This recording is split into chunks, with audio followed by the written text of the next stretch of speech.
200 മീറ്ററിൽ പറക്കും സിംഗ് എന്ന മിൽഖ സിംഗിന്റെ 39 വർഷം പഴക്കമുള്ള ദേശീയ റെക്കോർഡ് ഭേദിച്ചുകൊണ്ടാണ് അനിൽകുമാർ ചരിത്രത്തിലേക്ക് ഓടിക്കയറിയത്. 2000-ൽ സൃഷ്ടിച്ച ഈ റെക്കോർഡ് ഇപ്പോഴും മാറ്റമില്ലാതെ തുടരുന്നു.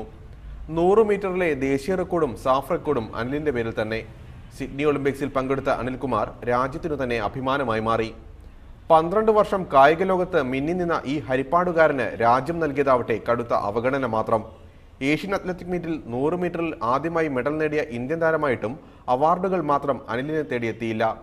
താരതമ്യേന ജൂനിയറായ താരങ്ങൾ പോലും അർജുന അവാർഡ് കരസ്ഥമാക്കിയപ്പോൾ സാങ്കേതികത പറഞ്ഞ് അധികൃതർ അനിൽകുമാറിനെ തഴഞ്ഞു.